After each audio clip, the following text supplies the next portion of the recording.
How to ride in a group. In today's video, I'll be discussing some common group etiquettes that I believe every cyclist should follow whenever they're riding in a group.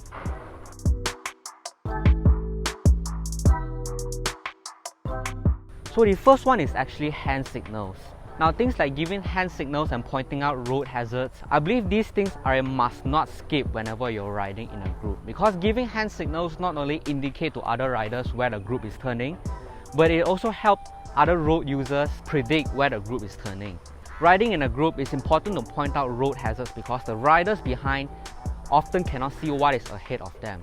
So do your fellow cyclists a favor, always point out the road hazards in advance before you actually go over that obstacle. And I recently uploaded a video on my channel talking about hand signals. So if you're new to cycling and would like to know a little bit more about hand signal, you can click somewhere here in the corner and watch that video later on.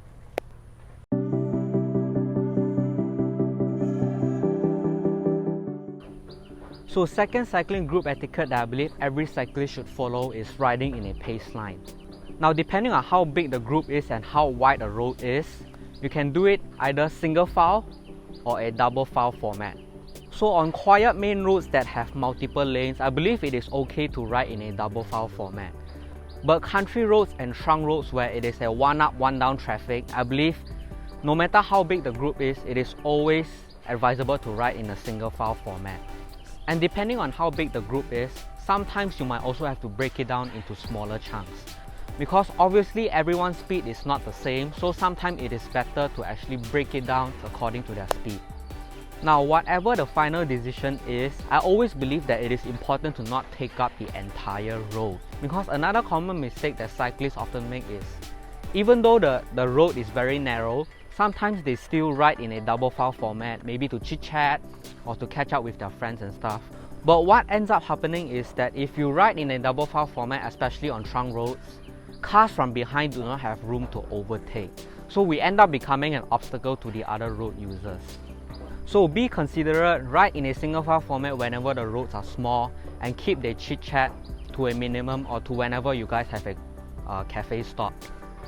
And one more thing to take note is also, if you're riding on a flat road, whether it be single file or double file, I think it's always better to take turns on the front and rotate.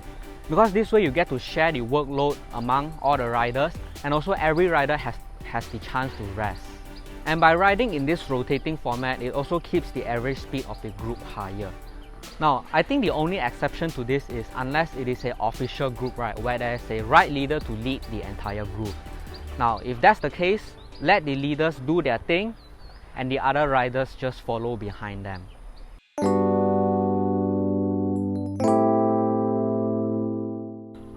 Now, the third group etiquette is speed. Now, this one is quite a subjective one because there are not many people out there who talks about this, but I believe that every rider should choose a cycling group of a similar speed.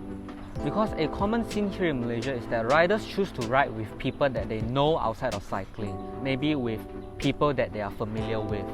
So this could be their business partners, this one is a very common one. It could be their family, it could also be the people from the bike shop that they bought their bike from. Now, as a start, this is totally okay because you don't know anyone in the cycling world, so that's why you choose to ride with people that you know outside of cycling. But as you start to progress, you soon find that every rider has different goals and different directions. So some riders, as they start to progress, they find that they prefer the long and endurance ride. Some riders like me, I prefer to ride fast and aggressive. So if you group riders that have different speed and different directions, you will soon find that your cycling enjoyment soon decreases because the slow ones will always complain about why the fast ones are always riding so fast, and then the fast one will always complain that why are you so slow.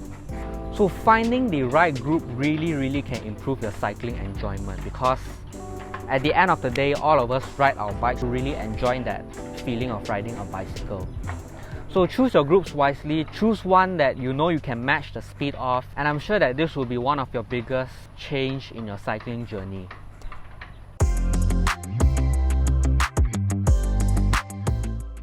So those are the 3 group etiquettes that I believe every cyclist should follow. And leave a like if you found value out of this content, and leave a comment down below on what type of rider are you and who are the cycling group that you choose to ride with.